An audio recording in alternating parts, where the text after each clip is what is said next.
Last moment पे BJP ने अपने उम्मीदवार बदल दिए।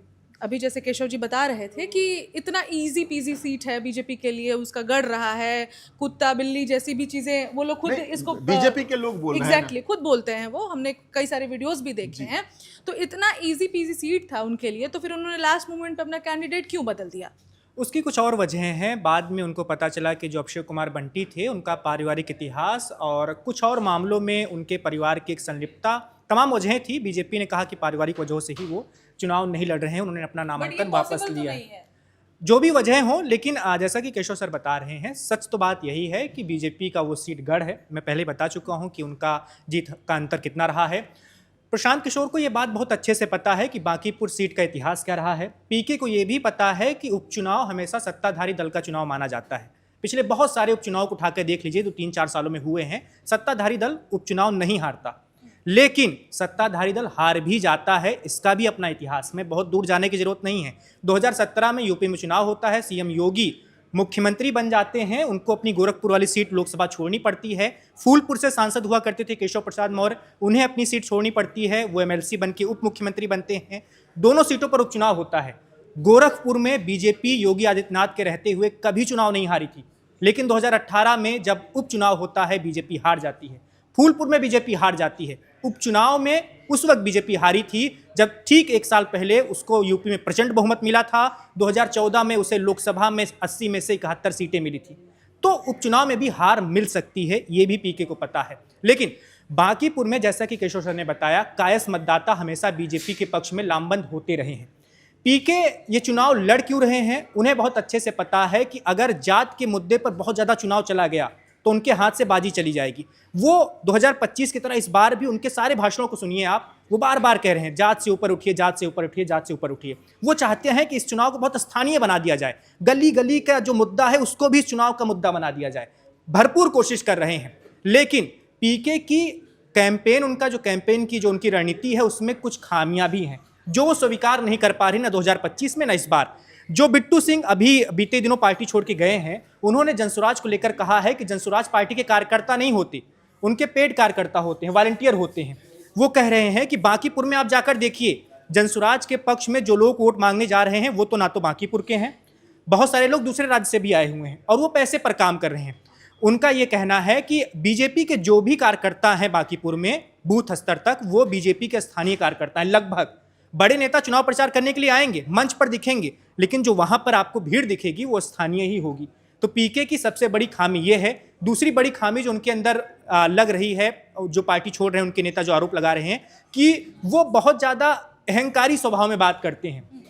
कोई उनके पास कुछ बताने जाता है कि हमारे एरिया में, हमारे बूथ पर ऐसी ऐसी समस्याएं आ रही हैं, हो सकता है हमारा चुनाव खराब हो जाए, फिर उनके पास उनकी टीम आंकड़े उठाकर दे देती है एक पेपर में लिखकर, तो वो आंकड़े देखकर बोलते नहीं नहीं आपके कुछ नहीं, मेरी टीम जो बता रही है वही सही है। तो उनको अपनी टीम पर कुछ ज्यादा ही भरोसा है। वो आंकड़ों के बाजीगर हो सकते हैं, चुनाव के बाद वो बिल्कुल, भरोसा टूटना तो चाहिए था उनका, लेकिन टूटता हुआ दिख नहीं रहा, ऐसा लग रहा है। पीके के पक्ष में भी बहुत सारी बातें हैं। केशव सर ने जैसा कि बताया कि विपक्ष का वोट लामबंद हो जाए। तेजस्वी यादव लालू परिवार का कोई सदस्य बांकीपुर में चुनाव प्रचार करने के लिए नहीं जा रहा। तेज प्रताप यादव वाले दल की उम्मीदवार जो थी, उनका नामांकन खारिज हो चुका है। पीके को आरजेडी खेमे का वोट मिल सकता है, जो वहां पर कांग्रेस के स्थानीय कार्यकर्ता हैं वो भी पीके के पक्ष में जा सकते हैं, इसकी भी संभावना है। लेकिन प्रशांत किशोर को उसके लिए अपने स्वभाव में बदलाव लाना पड़ेगा, उसके लिए अपनी रणनीति भी बदलनी पड़ेगी। इसके अलावा पीके के पक्ष में एक बात और जा सकती है। देखिए, पीके चुनाव हार जाएं, लेकिन वो कड़ा मुकाबला अगर दे जाएं, तब भी वो अपनी एक जीत के तौर पर पेश करेंगे। बांकीपुर की सीट भारतीय जनता पार्टी के राष्ट्रीय अध्यक्ष की सीट है।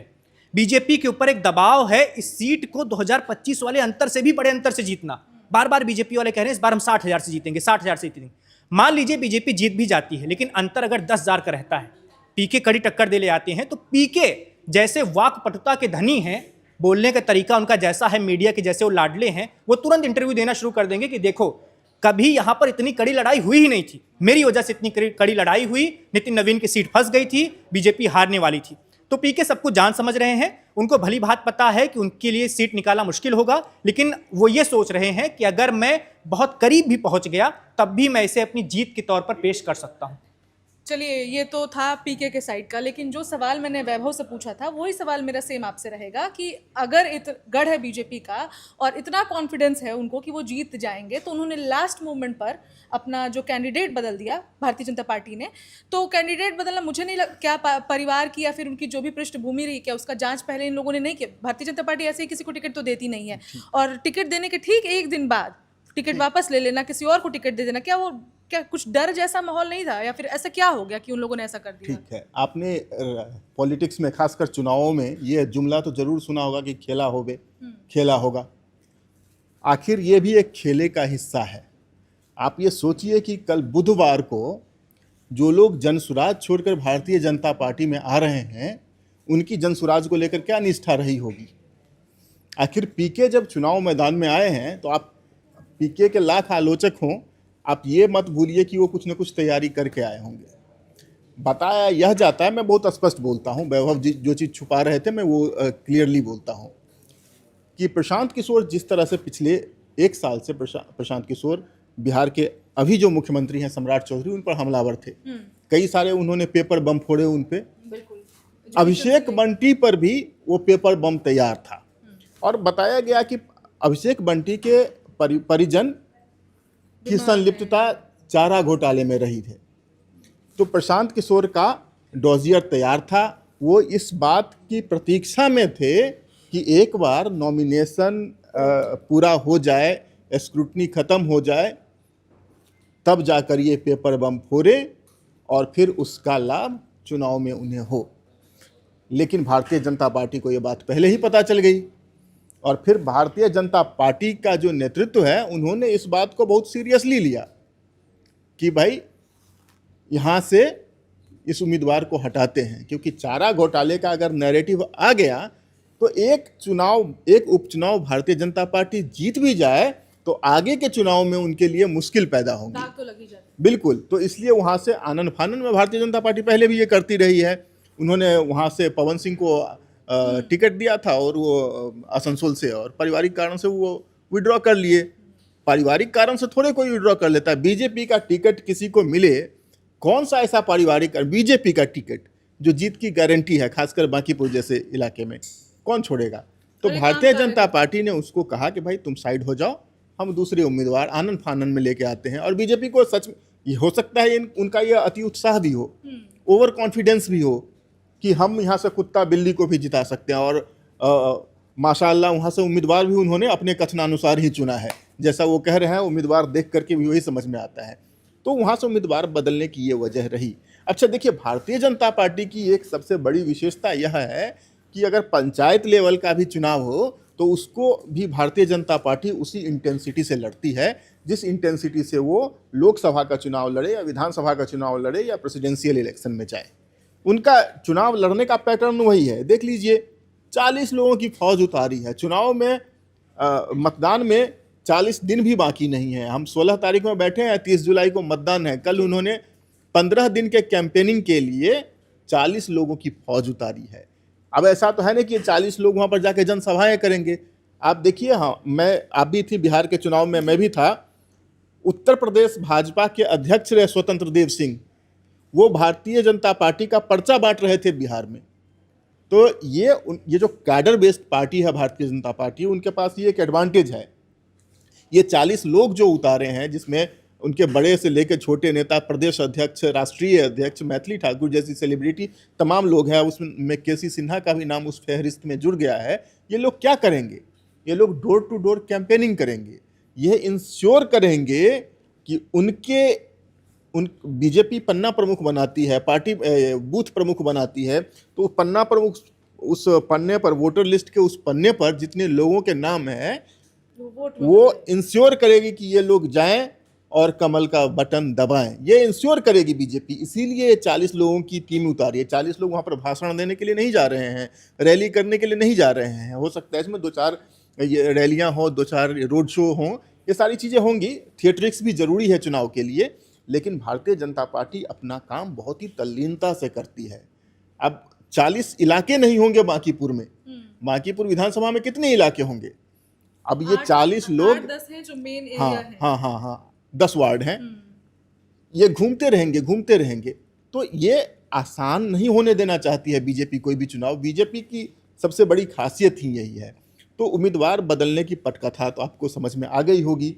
अब रही बात चुनाव को मनोरंजक बनाने के लिए, तो चुनाव को मनोरंजक बनाने के लिए भारतीय जनता पार्टी ने वैसे उम्मीदवार का चयन किया है ताकि फिर प्रशांत किशोर ये ना कह सके कि उनको हराने के लिए भारतीय जनता पार्टी ने एड़ी चोटी का जोड़ लगा दिया है। अब तो भारतीय जनता पार्टी के कहेगी अगर 10,000 से क्या 10,000 वोट से भी जीत जाते हैं अभी जो उम्मीदवार उन्होंने दिया है बांकीपुर से, तो भारतीय जनता पार्टी तो निश्चित कहेगी कि बीजेपी का कुत्ता बिल्ली भी प्रशांत किशोर को हरा सकता है। ये ह्यूमिलिएशन डिफीट हैंडओवर करने के लिए भारतीय जनता पार्टी ने ऐसे उम्मीदवार को मैदान में उतारा है। मुझे इस वक्त नहीं लग रहा है कि भारतीय जनता पार्टी का पलड़ा कमजोर है। आप अगर सिर्फ निर्दलीय दोनों उम्मीदवार हैं, भारतीय जनता पार्टी का सपोर्ट सिस्टम उससे खींच लें, तब आपको कहीं नहीं दिखेगा कि प्रशांत किशोर की तुलना में बांकीपुर के उपचुनाव में कोई है भी। लेकिन जहां पर एक तरफ प्रशांत किशोर का कद है, वहीं दूसरी तरफ भारतीय जनता पार्टी का पूरा अमला है। न केवल भारतीय जनता पार्टी में, फिर से दोहरा दूं, पूरा एकजुट एनडीए है। और मुझे लगता है कि बांकीपुर का नतीजा आशान रूप ही आएगा। बिल्कुल। एक और सवाल मैं पहले आपसे ही लूँगी। आपने भी पहले बताया था हमें भी और दर्शकों को कि जैसे कि बाकी जो अपोजिशन के लोग हैं, जैसे तेजस्वी यादव हैं, तेज प्रताप यादव हैं, तो एक तो अपने परिवार के साथ बाहर ही छुट्टियां मना रहे हैं, तो क्या वो पहले हार मान चुके हैं या उनको कोई फ़र्क ही नहीं पड़ता है वहाँ से? नहीं, उनको क्या फ़र्क पड़ता है? एक सीट जीत भी जाए तो क्या फ़र्क पड़ता है? उनकी सरकार थोड़ी न बन जाएगी। एक सीट से कोई, जो अभी विधानसभा का गणित है, उस गणित पर कोई फर्क नहीं पड़ने वाला है। पीके के लिए ये करो या मरो का मुकाबला जरूर है। अगर पीके ये भी हार जाते हैं तो उनके पर्सनल जो उनका कैरियर रहा है, प्रोफेशनल कैरियर है, उसके लिए ये बहुत बड़ा सेटबैक होगा। अब फिर वो दुकानदारी कैसे चलाएंगे? पीके को ये बात समझना चाहिए, पीके मार्केटर बहुत अच्छे हैं, नो डाउट, लेकिन प्रोडक्ट भी अच्छा होना चाहिए। जब प्रोडक्ट नरेंद्र मोदी होता है, वो सफलतापूर्वक उसकी मार्केटिंग करते हैं। जब प्रोडक्ट ममता बनर्जी होती है, उसका मार्केटिंग वो सफलतापूर्वक करते हैं। जब प्रोडक्ट स्टालिन होता है, उसका मार्केटिंग वो कर पाते हैं। जब प्रोडक्ट विजय हो, उसकी मार्केटिंग करते हैं। जब प्रोडक्ट अमरिंदर सिंह हो, कैप्टन अमरिंदर सिंह, तो उसकी सफलतापूर्वक मार्केटिंग करते हैं। लेकिन जब प्रोडक्ट ही जन स्वराज हो तो इनका मार्केटिंग भी फुस हो जाता है। प्रोडक्ट में तो वो खुद भी हैं। बिल्कुल। देखिए, अब क्या है कि मैं पीके ने जो हासिल किया है, मैं उसको उनसे स्नैच नहीं कर सकता हूँ। उनकी अपनी एक उपलब्धि है। पीके की जो विशेषज्ञता है, उनका एक्सपर्टीज़ क्या है, मैं आपको बता दूं, बहुत ही कैंडिडली मैं आपको बताऊंगा।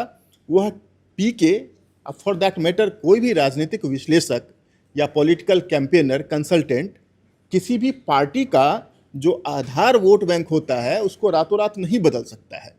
अगर आरजेडी के वोटर MY समीकरण वाले हैं तो रातों रात नहीं बदलेंगे। ये रातों रात तैयार भी नहीं हुए हैं, टाइम लगता है वो मतदाता वर्ग तैयार करने में। अगर बीजेपी के वोटर सवर्ण हैं या वैश्य समुदाय के लोग हैं, ब्राह्मण हैं, तो ये रातों रात वोट बैंक नहीं बना है। किसी समय में तो देश के तमाम मतदाता वर्ग पर सिर्फ कांग्रेस का एकाधिकार था। धीरे धीरे दूसरी पार्टियों ने अपनी जगह बनाई। पीके क्या कर सकते हैं? जो 10% फ्लोटिंग वोटर्स होते हैं ना, जो अंततः यह फैसला नहीं कर पाते हैं, कि अगर हमने पहले से निश्चय किया हुआ है कि मुझे तो भाई दुनिया इधर से उधर हो जाए, मुझे तो लालटेन छाप पर वोट देना है, तो हमारा इरादा नहीं बदलेगा।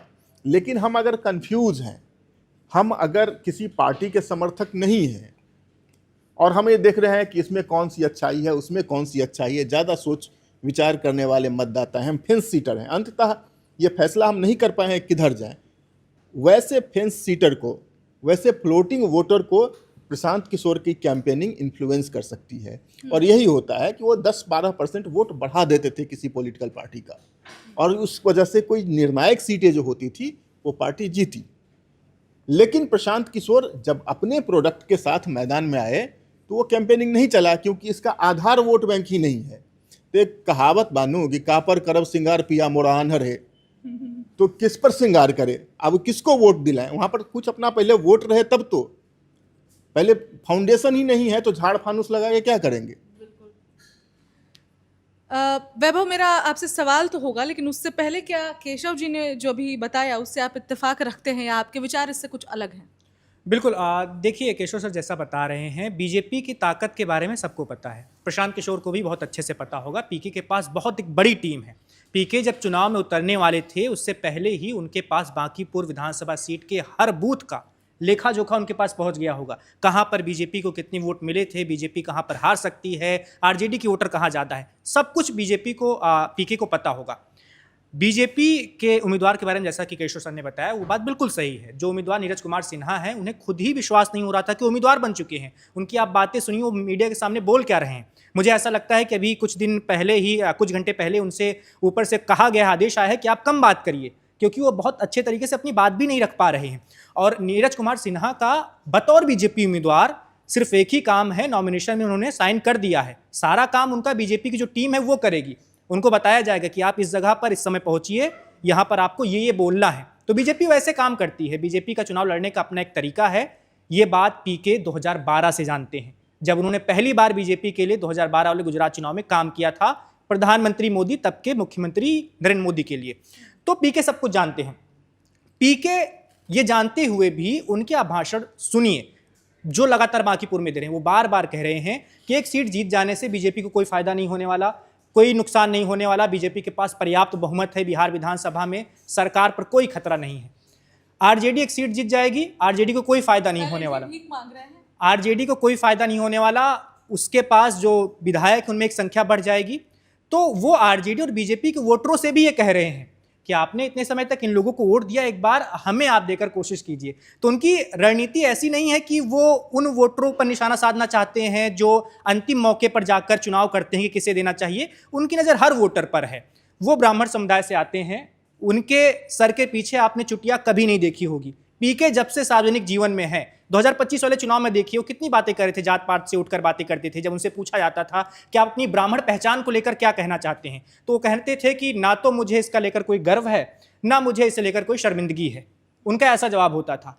अब पीके से पूछा जाए कि आपके पीछे ये बालों की चुटिया किस वजह से है, क्या आपको भी बिहार की जाति वाला रंग लग चुका है, तो उनका जवाब होगा नहीं, बाल तो ऐसे ही आ गए थे, मैंने उसको बस बांध लिया है बस।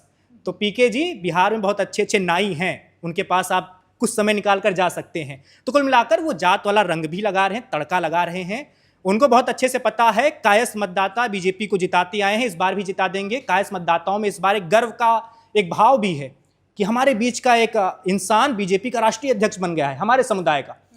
तो अगर कायस्थ मतदाता घर से इस गर्व वाली भावना को लेकर निकलेंगे तो पीके की नैया इस बार भी डूब जाएगी। पीके की नैया डूबेगी। लेकिन केशव जी, जैसा कि वैभव ने बताया कि पीके की टीम के पास पूरा लिस्ट है कि बांकीपुर में किस बूथ पर कितने वोटर हैं, बीजेपी को किसने कहाँ कितना वोट दिया है। तो सारा इन्फॉर्मेशन होने के बाद, और क्योंकि पिछले चुनाव में भी 2020 से ही वो रिसर्च कर रहे थे बिहार 2025 में लड़ने के लिए, तो क्या उनको पता नहीं था कि वो हारने वाले हैं? तो फिर किस कॉन्फिडेंस से वो चुनाव में उतर गए हैं? नहीं, चुनाव में तो उतरना ही पड़ेगा ना। नहीं उतरते, उनकी मर्जी होती। कहाँ से? बांकीपुर से। अब सवाल यह है कि 2025 में ही उन्हें कहा जा रहा था चुनाव लड़ने के लिए, उन्होंने 2025 में चुनाव नहीं लड़ा। अब सवाल है पार्टी के अस्तित्व को बचाने की। पार्टी के अस्तित्व को बचाने के लिए ही बक्सर में जनसुराज आश्रम बना कि कोई तो ऐसा केंद्र हो जहां पर सो कॉल्ड जनसुराजी आकर मिले, बैठे, बातचीत करें, आगे की रणनीति बने। इनके जितने भी समर्थक थे, वैभव ने बताया कि बीजेपी वाले कह रहे हैं कि वहाँ पर बीजेपी में कार्यकर्ता होते हैं और इसमें पेड कार्यकर्ता होते हैं, तो इनका तो अपना कुछ है नहीं। कहीं का ईंट, कहीं का रोड़ा, और भानुमति की तरह इन्होंने कुनबा जोड़ा। अब उदय सिंह, पप्पू सिंह को पूर्णिया से उठा लेते हैं, वो बीजेपी के लोग थे। अभी देखिए, हम लोग बचपन में कहते थे ना, वो स्लेट होता था, उसमें पानी लगता था तो सुखाते थे उसको। एक कहावत भी बोलते थे कि नले के पानी नले में जो, जहाँ से पानी आया वहाँ चला गया। अभी केसी सिन्हा जहाँ से आए वहाँ से चले गए, बिट्टू सिंह जहाँ से आए वहाँ से चले गए, सब आए और सब चले गए। तो पार्टी जब हार चुकी है चुनाव में, इनके पास अपने कार्यकर्ताओं को देने के लिए कुछ नहीं है, तो कैसे उसको संगठित रखेंगे? पार्टी को कैसे संगठित रखेंगे? अगर चुनाव में हार भी जाते हैं तो कम से कम ये होगा कि पार्टी का जो अगुवा है, जो नेता है, उसने इतनी हिम्मत दिखाई, वो आगे बढ़ के लड़ाई में है। अगर ये फिर से लड़ाई में नहीं जाते तो पार्टी के जो कुछ थोड़े बहुत जो कैडर हैं, बाकी तो मैं समझता हूँ कि जो जहाँ से आए थे वहाँ चले गए, इनके पास कुछ है नहीं, लेकिन जो बचे भी रह गए हैं वो क्या करते? वो भी कहीं ना कहीं चले जाते, उनका भरोसा इनमें खत्म हो जाता कि भाई इन्हें तो खुद नहीं चुनाव लड़ना है, ये चुनाव को लेकर सीरियस नहीं है, खुद नहीं लड़ना चाहते हैं, दूसरों को सिर्फ ताल ठुकवाते हैं। तो प्रशांत किशोर की ये राजनीतिक मजबूरी थी। और जैसा कि वैभव बता रहे थे कि खुदा न खास्ता अगर इन चुनाव का नतीजा बहुत करीबी रहा तो ये उसे अपनी जीत के तौर पर ज़रूर इनकैश करेंगे, क्योंकि वो उनकी वाकपटुता तो है ही, बोलने में अच्छे हैं ही, सारे आंकड़ों के साथ वो लोगों के बीच जाएंगे, बोलेंगे हमने तो 20 बूथों पर उनको मात दे दी थी, वो तो बाकी थोड़ी सी कारस्तानी की वजह से निकल गए, नहीं तो हमने तो उन्हें हरा ही दिया था। तो ये सारा चीज़ होगा। अब पीके क्यों आए हैं चुनाव मैदान में, यह इसका सटीक जवाब तो पीके ही दे पाएंगे। लेकिन अगर एक पॉलिटिकल ऑब्जर्वर के तौर पे हम लोग देखते हैं तो हमें यही लगता है कि उनकी राजनीतिक मजबूरी है। पार्टी को एकजुट करने के लिए, पार्टी को जो बची खुची पार्टी है उसको एकजुट रखने के लिए उनको मैदान में आना पड़ा है। और देखिए, राजनीति में भी कुछ भी असंभव नहीं है। मैं अभी भी बीजेपी की जीत के प्रति आश्वस्त हूँ, लेकिन फिर भी नतीजे तो बदल सकते हैं। मुझे इस समय यह भी याद आता है कि एक बार बिहार के पूर्व मुख्यमंत्री नीतीश कुमार ने कहा था कि अमित शाह के कहने पर उन्होंने प्रशांत किशोर को अपनी पार्टी में लिया। तो हो सकता है कि अमित शाह के कहने पर बीजेपी का कैंडिडेट बदल गया हो तो कुछ भी सकता है। हो सकता है कि प्रशांत किशोर को एक सीट जिता दिया जाए, हो तो कुछ भी सकता है। तो जो हो सकता है उसमें अगर प्रशांत किशोर कहीं जीत गए तो वो पार्टी का जो क्षरण हो रहा है लगातार, उसको उस पर क्षणिक विराम लग सकता है। पार्टी को बचाने के लिए प्रशांत किशोर ने अपने पूरे रेपुटेशन को दांव पर लगाया है। प्रशांत किशोर भी ये जानते हैं कि अगर बांकीपुर का चुनाव हारे तो उनकी जो पॉलिटिकल कंसल्टेंसी बिजनेस है उस पर भी बहुत बड़ा आघात आएगा। फिर लोग कौन इन्हें हायर करेगा? जो अपनी एक सीट नहीं निकाल सकता है तो पूरे राज्य के परिणाम को कैसे यह प्रभावित करेगा? ये प्रश्न उठने लगेंगे। इसलिए तमाम जो आसन नफ़ा और नुकसान है उसका आकलन करके ही प्रशांत किशोर आए होंगे। नंबर 1। नंबर 2, आपने जो कहा, जो आंकड़े की बात कही कि इस सीट पर कितने वोट पड़े, किसको वोट पड़े, आंकड़ों से कुछ नहीं हो जाता है। आंकड़े किसके पास नहीं होते हैं? आजकल तो आंकड़े सबके पास हैं। आप अभी जाइए परप्लेक्सिटी पे खोजिए, आपको आंकड़े मिल जाएंगे सारे कि बांकीपुर में कितने किस समुदाय के मतदाता हैं, कब से कब तक कौन जीता है, सारे आंकड़े आपके पास भी हो जाएंगे। चुनाव आयोग खुद ही सारे आंकड़े देता है। तो आंकड़े रखना कोई बड़ी बात नहीं है आज की तारीख में। उन आंकड़ों के आधार पर आप रणनीति क्या बनाते हैं, यह महत्वपूर्ण है। और देश में अभी मुझे लगता है कि एक ही चाणक्य है। हालांकि इस चुनाव में उस चाणक्य की अभी तक एंट्री नहीं हुई है। मुझे लगता है कि ये चुनाव उस चाणक्य के लेवल का चुनाव नहीं है। इसके चाणक्य नितिन नवीन ही होंगे। चाणक्य भी वही हैं। उन्होंने अपना एक छोटा सा चंद्रगुप्त भी खड़ा कर दिया है, और चंद्रगुप्त अगर गुप्त ही रहे तो ज़्यादा अच्छा है। हमने देखा भी कि भारतीय जनता पार्टी के जो प्रांतीय अध्यक्ष हैं संजय सरावगी, एक पब्लिक गैदरिंग में उनका मुंह दबा रहे हैं अपने हाथों से कि भाई मत बोलो। तो इसलिए मैंने कहा कि ये चंद्रगुप्त अगर गुप्त ही रहें तो भारतीय जनता पार्टी के लिए अच्छा है।